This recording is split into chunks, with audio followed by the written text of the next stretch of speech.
दो world's collide कर रहे हैं एंड इन दोनों वर्ल्ड्स के प्रोटेक्टर्स एक दूसरे से लड़ रहे हैं। लेकिन सवाल यह है कि ये लड़ाई एक्चुअली शुरू कैसे हुई। इसी चीज के लिए हमें जाना पड़ेगा 2 साल पहले, जब हमारे मेन MCU वाले अर्थ पे एक इंटरडिमेंशनल ऑब्जेक्ट डिटेक्ट हुआ था। उस दिन किसी को नहीं पता था कि ये थ्रेट इतना बड़ा हो जाएगा, लेकिन फाइनली अब ये सारी चीजें एक साथ कोलाइड कर रही हैं। एक इनकर्जन हो रहा है, एक ऐसा इनकर्जन जो इन सारे यूनिवर्सेस को पूरी तरीके से तबाह कर देगा। Welcome to Avengers doomsday.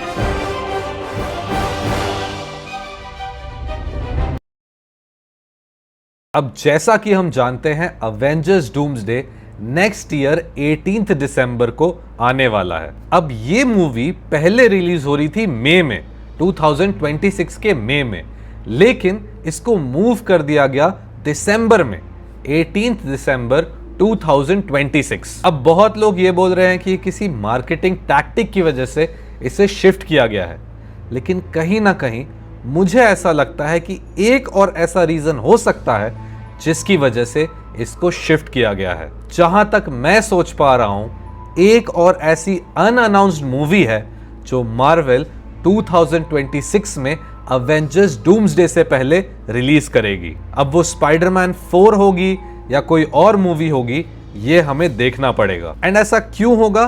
क्योंकि मार्वल ने रियलाइज किया कि अवेंजर्स डूम्सडे को सेटअप करने के लिए उनको एक और मूवी को रिलीज करना पड़ेगा। अब अवेंजर्स डूम्सडे के सेट करने से मुझे याद आया कि अवेंजर्स डूम्सडे में बहुत सारी चीजें एक साथ होने वाली हैं एंड इन्हीं सारी चीजों के बीच में बहुत सारी ऐसी थ्योरीज आ रही हैं जो मुझे लगता है डिस्कस करने के लिए बहुत जरूरी हैं। अब अवेंजर्स डूम्सडे की थ्योरीज बहुत ही ज्यादा इंटरेस्टिंग है एंड इन्हें सुनने में बहुत ही ज्यादा मजा आने वाला है। लेकिन उससे पहले आपको याद होगा, मैंने आपको बताया था ओडू के बारे में। ओडू ने कई लाखों लोगों की मदद की है अपने छोटे और बड़े बिजनेस को बेहतर मैनेज करने में, अपनी टेक्नोलॉजी और इनोवेशन के थ्रू। इनके 45+ ऐप आपके बिजनेस को हैंडल करना आसान कर देते हैं and that too at a very reasonable price. अब देखिए, ओडू तो मेरा फेवरेट बिजनेस मैनेजमेंट सॉफ्टवेयर बन चुका है और अगर आप ओडू के बारे में जानना चाहते हैं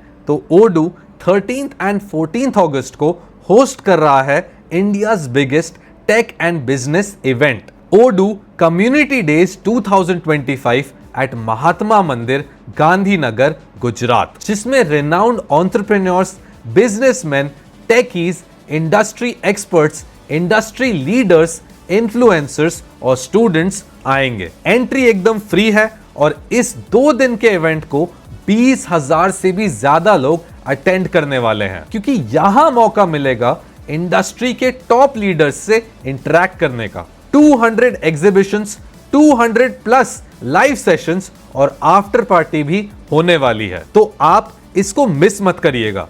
register yourself with the link in the description. And अब आ जाते हैं हमारी अवेंजर्स डूम्सडे की थ्योरीज पर वापस। अब यहां पर हम 3 टाइप की थ्योरीज को डिस्कस कर सकते हैं, जिसमें सबसे पहली थ्योरी बात करती है फैंटास्टिक 4 के बारे में, जहां यह दिखाया जाएगा कि फैंटास्टिक 4 की लड़ाई होती है गैलेक्टस से एंड वो गैलेक्टस को हरा देते हैं। गैलेक्टस को हराने के बाद उनको यह लगता है कि अब उन्होंने अपनी दुनिया को बचा लिया है, लेकिन अचानक से उसी टाइम उनको एक सिग्नल मिलता है। अब ये सिग्नल कोई अननोन सोर्स से उन्हें आ रहा होता है। अब इस सिग्नल से उनको पता चलता है कि गैलेक्टस से भी बड़ा थ्रेट आने वाला है एंड इस थ्रेट से मल्टीवर्स को बचाने के लिए उन्हें 616 में जाना पड़ेगा। एंड जहां तक हम रीड रिचर्ड्स के कैरेक्टर को जानते हैं, वो मल्टीवर्स को बचाने के लिए कुछ भी करेंगे। एंड यहां पर स्टार्ट होता है एग्जैक्टली वो सीन जो थंडरबोल्ट्स के एंड क्रेडिट्स में दिखाया गया था। फैंटास्टिक 4 की शिप आ जाती है अर्थ 616 में। अब ये हो गया एक वर्जन इस थ्योरी का, लेकिन इसी थ्योरी में एक और वर्जन है जो और भी ज्यादा इंटरेस्टिंग बना देता है स्टोरी को, जहां पर हम ये देखेंगे कि फैंटास्टिक 4 ने गैलेक्टस को अपने यूनिवर्स के अर्थ से तो भगा दिया, लेकिन एक और थ्रेट आ जाता है उनके अर्थ पे, जो कि होता है doctor Doom. And Doctor Doom उठा कर ले जाता है फ्रैंकलिन रिचर्ड्स को। एंड जैसा कि हमने फैंटास्टिक फोर के ट्रेलर में देखा ही है, फ्रैंकलिन रिचर्ड्स पैदा होने वाले हैं इस मूवी में। तो डॉक्टर डूम उठा कर ले जाते हैं फ्रैंकलिन रिचर्ड्स को एंड अब मल्टीवर्स में घूमने लग जाते हैं फैंटास्टिक फोर फ्रैंकलिन रिचर्ड्स को ढूंढने के लिए। एंड इसी तरीके से वो आ जाते हैं अर्थ 616 में, जहां पर वो देखते हैं कि टोनी स्टार्क यहां का हीरो है। लेकिन डॉक्टर डूम को उन्होंने देखा था, तो एग्जैक्टली वही आदमी जो उनके बच्चे को एब्डक्ट करके ले गया है, उसको एक हीरो बताया जा रहा है किसी यूनिवर्स में।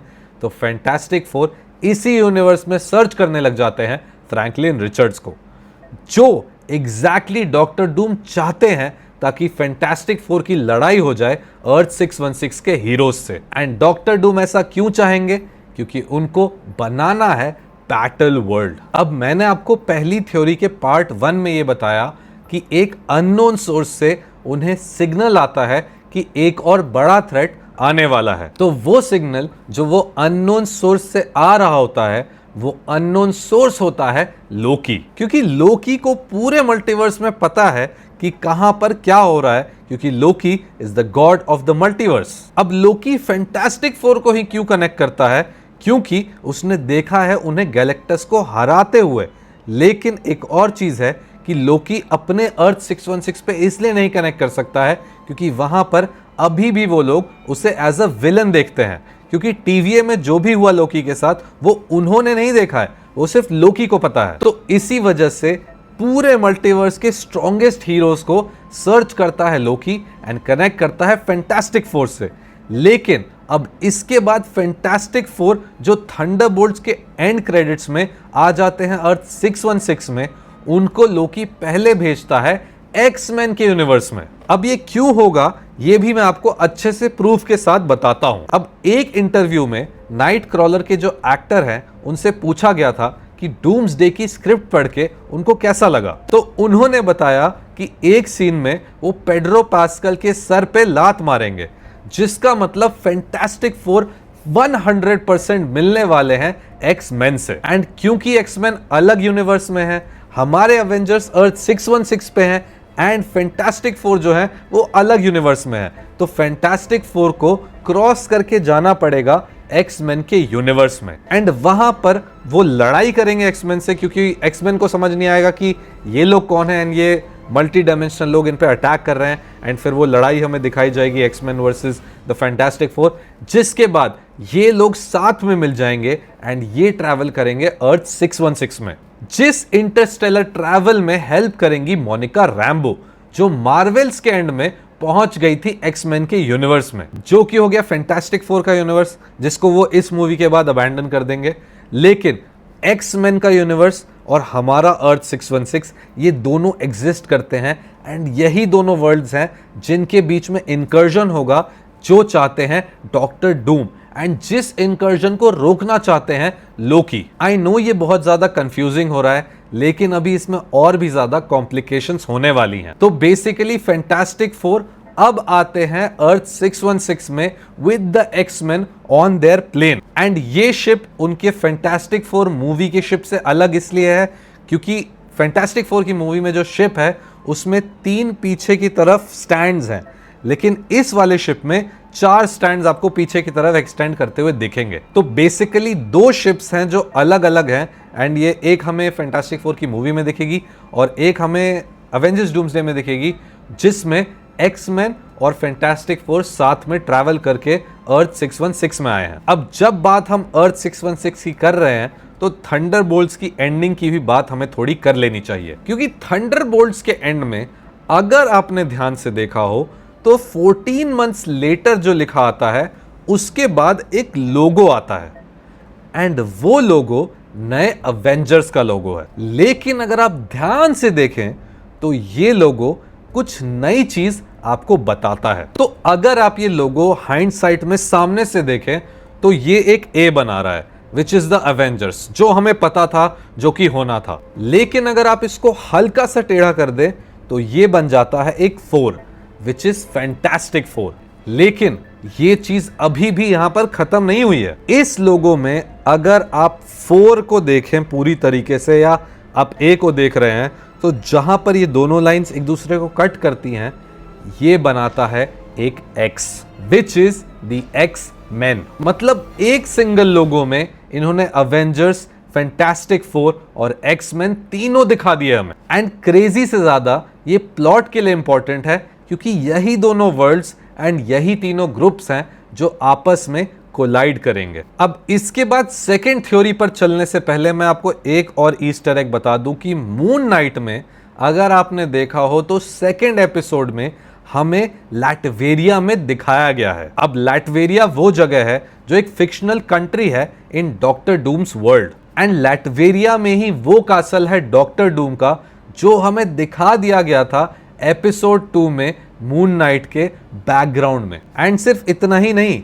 एक और ईस्टर एग हमें दिखाया गया था मून नाइट में, जहां मून नाइट गाड़ी में बैठते हैं एंड उनके पीछे बॉक्सेस पे लिखा होता है डॉक्टर वॉन डी, जिसमें सबको पता है वो डॉक्टर वॉन डूम ही था।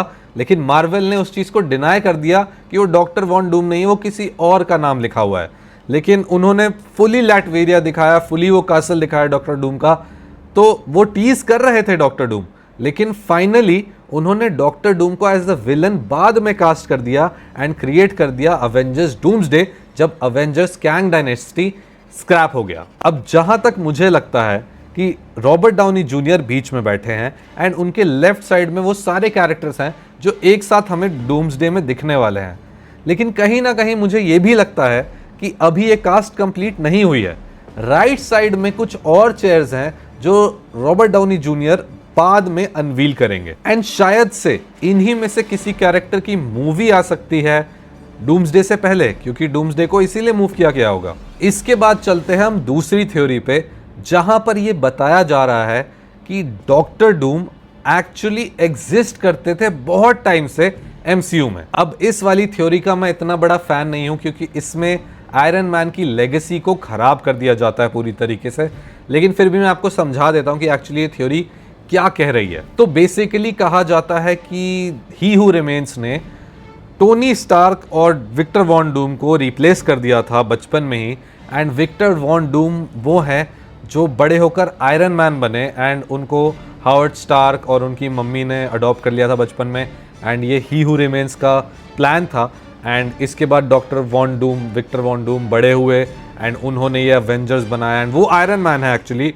एंड इसीलिए जब रोडी जो है वो एंड में टच करते हैं अवेंजर्स एंड गेम में टोनी स्टार्क को, तो वो थोड़ा पीछे हट जाते हैं, क्योंकि उनको रियलाइज होता है कि ये टोनी स्टार्क नहीं है। और अगर आपको ये टच करने वाला रेफरेंस नहीं पता है तो मैं आपको बता दूं कि रोडी जो है वो दिखाया जा चुका है कि वो एक स्क्रल है, एंड स्क्रल्स जब दूसरे लोगों को टच करते हैं तो उनकी मेमोरीज उनको दिख जाती हैं। तो कहीं ना कहीं जब रोडी ने टच किया आयरन मैन को, तो उनको रियलाइज हुआ, जो iron man Avengers end game में जिन्होंने अपनी जान दी वो स्नैप करके, तो उनको रियलाइज हुआ रोडी को कि ये आयरन मैन नहीं है, he is not Tony Stark, he is Victor von Doom, and इनकी मेमोरीज अलग हैं। एंड वहीं से हमें पता चलता है कि टोनी स्टार्क एक्चुअली जिंदा है, and he is actually Victor von Doom, doctor Doom. लेकिन मैं कहीं ना कहीं इस थ्योरी का फ़ैन नहीं हूँ, एंड ये थ्योरी बहुत ज़्यादा पॉपुलर चल रही है अभी, इसी वजह से मैंने आपको बता दिया। एंड ऑब्वियसली इससे अंडरमाइन हो जाता है पूरा आयरन मैन का सीक्वेंस, आयरन मैन का जितना भी हमने देखा है लेगेसी पूरी रुइन हो जाती है। तो आई होप ऐसा ना हो, एंड विक्टर वॉन डूम एक अलग सेपरेट कैरेक्टर हो, may be a variant of Tony Stark but actually not Tony Stark. So I hope कि ये वाली थ्योरी ट्रू ना हो। इसी के साथ साथ एक और चीज जो डिस्कशन में आ रही है वो ये है कि Anthony मैकी, who is the current captain America, वो अपनी एक नई एवेंजर्स की टीम को रिक्रूट कर रहे हैं। एंड आपने अगर देखा हो तो एंथनी मैकी अभी जो शूट कर रहे हैं वो शूट कर रहे हैं किसी स्नोई एरिया में। एंड क्या आपको पता है कि कौन सा सुपर हीरो अभी एक स्नोई एरिया में है मार्वल यूनिवर्स में? इट इज वांडा, क्योंकि वांडा ने अपने आप को मार लिया था वो रॉक अपने ऊपर गिराकर अपने टेंपल में। लेकिन किसी तरीके से वांडा बच गई होंगी, डार्क होल्ड भी बच गया होगा, and Anthony मैकी, who is the current captain America, वो रिक्रूट करने जाते हैं वांडा को इन अ न्यू अवेंजर्स टीम, जो कि थंडरबोल्ट्स वाली टीम नहीं है। तो ये डायनामिक भी हमें देखने को मिल सकता है in the next Avengers movie. इसी के साथ साथ एक और ऐसी चीज है जो बहुत ज्यादा अभी प्रेवलेंट है पूरे Marvel cinematic universe and Marvel universe के फैंस के बीच में, which is the relationship between Spiderman and Hulk. अब आप सोच रहे होंगे कि स्पाइडरमैन और हल्क रिलेटेड कैसे हो सकते हैं। तो बेसिकली सीक्रेट वॉर्स जो होने वाला है उसमें स्पाइडरमैन एक सेंट्रल फिगर होने वाले हैं एंड उस सेंट्रल फिगर का एक बहुत अच्छा दोस्त होगा which is in the secret Wars, जिससे वो ये सीक्रेट वॉर्स और डूम्सडे अडेप्ट हो रही है जिस कॉमिक से, उस कॉमिक में स्पाइडरमैन को बहुत अच्छा दोस्त होता है हल्क। अब वो क्यों है वो मैं आपको बताता हूं। तो बेसिकली स्पाइडरमैन 3 में हमें पता चला कि डॉक्टर स्ट्रेंज ने ये सारी चीजें मिटा दी थी कि सब लोग भूल जाएंगे, पूरी दुनिया भूल जाएगी स्पाइडरमैन कौन है, और स्पाइडरमैन अब फ्री है एंड किसी को नहीं पता कि स्पाइडरमैन कौन है एंड पीटर पार्कर अपना काम आसानी से कर सकता है। लेकिन अगर आप ध्यान से सोचें तो जिस टाइम पर यह स्पेल कास्ट किया गया था उस टाइम पर Bruce banner was in control and not Hulk. तो हल्क आज भी रिमेंबर करता है कि स्पाइडरमैन एक्चुअली पीटर पार्कर है, क्योंकि हल्क को पता है लेकिन ब्रूस बैनर को नहीं पता है। तो जब ब्रूस बैनर जब हल्क बनेंगे तब उस टाइम स्पाइडरमैन और हल्क के बीच में एक रिलेशनशिप बनेगा, जहां हल्क बताएगा कि तुम तो पीटर पार्कर हो, मैं तुम्हें जानता हूं, एंड इसी तरीके से हमें वो दोस्ती दिखेगी स्पाइडरमैन और हल्क के बीच में। तो हल्क को कंफर्म कर दिया गया है स्पाइडरमैन 4 के लिए। तो यही स्टोरी लाइन मोस्ट प्रोबेबली वो फॉलो करेंगे एंड शायद से मुझे लग रहा है कि डूम्सडे और सीक्रेट वॉर्स के बीच में स्पाइडरमैन आएगी या डूम्सडे से पहले स्पाइडरमैन आएगी, जिसकी वजह से हम ये सेटअप देख पाएंगे जहां Spiderman can come into the picture. And अब जैसे मैंने पहले सोचा था कि स्पाइडरमैन डूम्सडे में हो सकते हैं, अब शायद मुझे लग रहा है नहीं होंगे, क्योंकि स्पाइडरमैन को सब भूल चुके हैं एंड अब स्पाइडरमैन को इतनी जल्दी लाना बिफोर सीक्रेट वॉर्स, जो कि एक बहुत और भी ज्यादा बड़ी मूवी होने वाली है डूम्सडे से, थोड़ा सा प्रॉब्लमैटिक हो सकता है मार्वल के लिए। तो आई थिंक शायद से वो स्पाइडरमैन को ना लाए। एंड इसी के साथ साथ हम आ जाते हैं अपने फाइनल थ्योरी पे, जो कि बहुत मैसिव थ्योरी है कि Loki will be a very big part of Avengers Doomsday and Loki and Doctor Doom दोनों हमें दिखने वाले हैं फैंटास्टिक 4 के पोस्ट क्रेडिट सीन में, क्योंकि यही चीज की गई थी अवेंजर्स के टाइम जब थैनोस को टीज किया गया था एंड वो it worked wonders for Marvel and Marvel ये अपॉर्चुनिटी लेट गो नहीं करेगा, जहां पर वो ना दिखाएं डॉक्टर डूम या ना दिखाएं लोकी को, जो ऑलरेडी सेटअप हो चुके हैं, जिनकी शूटिंग ऑलरेडी चल रही है। तो ऑब्वियसली ये मार्वल के लिए बहुत बड़ा मूव हो सकता है कि वो ये दोनों कैरेक्टर्स को टीज कर दें, क्योंकि at the end of the day doomsday में इस थ्योरी के अकॉर्डिंग एंड बैटल यही है कि लोकी और डॉक्टर डूम की लड़ाई होगी। एंड इसी थ्योरी में मैं आपको बता दूं कि एक्समैन को लेकर आएंगे फैंटास्टिक 4 अर्थ 616 में एंड लोकी ने उनको भेजा होगा एंड लोकी जानते हैं कि एक इनकर्जन होने वाला है बिटवीन एक्समैन का यूनिवर्स एंड अर्थ 616। तो लोकी को अर्थ 616 में ये लोग विलन मानते हैं, इसी वजह से वो फैंटास्टिक 4 और एक्समैन को लेकर आए यहाँ पर एंड अब इन दोनों फाइट्स के बीच फैक्शंस के बीच में लड़ाई होगी एंड फिर भी लोकी ट्राई करेंगे इस इनकर्जन से बचाने का, लेकिन कहीं ना कहीं ये इनकर्जन हो जाएगा and this will create the battle world जो डॉक्टर डूम चाहते हैं। एंड कॉमिक्स में लिविंग ट्राइब्यूनल ने बैटल वर्ल्ड बनाया था, डॉक्टर डूम ने भी बनाया था, बट लिविंग ट्राइब्यूनल ने और ज़्यादा कंट्रोल लिया था बैटल वर्ल्ड पे। तो I don't think living tribunal को ये दिखाएंगे मूवीज़ में, बट कहीं ना कहीं डॉक्टर डूम जब इस बैटल वर्ल्ड को बनाएंगे तो ये टाई इन कर देगा सीधा सीक्रेट वॉर्स से हमें पूरी तरीके से मार्वल सिनेमैटिक यूनिवर्स में। और डूम्सडे का जो मेन प्लॉट होगा वो यही होगा कि Doctor Doom will try to get to Loki ताकि वो बैटल वर्ल्ड बनाने के लिए सक्सेसफुल बन सकें and Loki will try to prevent the incursion जो होने वाला है। एंड इसी वजह से एक्समैन वर्सेस अर्थ 616 के एवेंजर्स एंड सुपर हीरोज आप देखेंगे एंड उसी के साथ साथ आप ये भी देखेंगे फैंटास्टिक 4 कैसे अपना पार्ट प्ले करते हैं इन सब के बीच में। एंड इसके अलावा और भी चीज़ें हैं कि मुझे लगता है जो न्यू अवेंजर्स जो बच्चे हैं यूनिवर्स के, वो भी कहीं ना कहीं एक बहुत इंपॉर्टेंट पार्ट प्ले करेंगे, क्योंकि फ्रैंकलिन रिचर्ड्स अब आ चुके हैं मार्वल सिनेमैटिक यूनिवर्स में एंड वो बन सकते हैं leader of the new young Avengers. अब आई नो कि मैं बहुत सारी थ्योरीज यहाँ वहाँ मिस कर रहा हूँगा, जैसे डॉक्टर स्ट्रेंज की थ्योरी है जो जिसमें doctor strange is actually evil and वो डॉक्टर डूम की हेल्प कर रहे हैं बैटल वर्ल्ड बनाने में, क्योंकि doctor strange is actually the right hand man of doctor Doom. And इसके अलावा और भी बहुत सारी थ्योरीज हैं, बहुत सारी चीज़ें हैं जो आए दिन आ रही हैं, आए दिन कुछ कुछ बनती जा रही हैं। तो मैं आपसे रिक्वेस्ट करूंगा कि आप अपनी थ्योरीज मुझे बताएं एंड मुझे कमेंट्स में बताएं, ताकि मैं इन थ्योरीज को यूज़ करके रील्स बना सकूं। एंड मैं आपको क्रेडिट भी दूंगा इन पर्टिकुलर थ्योरीज के लिए in the reels. And let's hope कि हम कुछ बढ़िया कंटेंट इसके थ्रू बना सकें। एंड मैं आपको ये भी बताना चाहूँगा कि मेरी अब जितनी भी Avengers end Marvel and Superman and Doraemon, attack on Titan, जितनी भी मूवी सीरीज़ को लेकर जितनी भी वीडियोस आएंगी, स्ट्रेंजर थिंग्स, स्क्विड गेम, जो भी है, ये सारी चीज़ें आएंगी हर्ष विकास एक्स्ट्रा पर। तो प्लीज़ उस चैनल को सब्सक्राइब कर लीजिए एंड एक्सक्लूसिवली अब सब कुछ वहीं डलेगा। एंड इस चैनल पर अब we'll move on with mysteries and horror stories and बहुत सारी स्टोरीज जो हम यहाँ पर कवर करते थे पहले। तो we'll move on with that and Harsh Vikas extra पर ये सारी चीज़ें आएंगी। इस वीडियो के बाद से अब सब कुछ हर्ष विकास एक्स्ट्रा पर आएगा। तो अगर आप ये वीडियो देख रहे हैं तो प्लीज़ उस चैनल को जाकर सब्सक्राइब कर लीजिए, लिंक मेरे डिस्क्रिप्शन में है। एंड आई होप कि आपको ये वीडियो देखकर अच्छी लगी होगी, और अगर अच्छी लगी है तो आप प्लीज़ लाइक कर दीजिए इस वीडियो को, सब्सक्राइब कर लीजिए मेरे चैनल को, एंड अपने दोस्तों के साथ ये शेयर करना मत भूलिए, एंड अपनी थ्योरीज भी कमेंट्स में बताना मत भूलिए। एंड अगर आपको इसका पार्ट 3 चाहिए तो वो भी आप लिख सकते हैं। पार्ट 2 में मैंने बहुत देर कर दी, बट पार्ट 3 बहुत जल्दी आ जाएगा।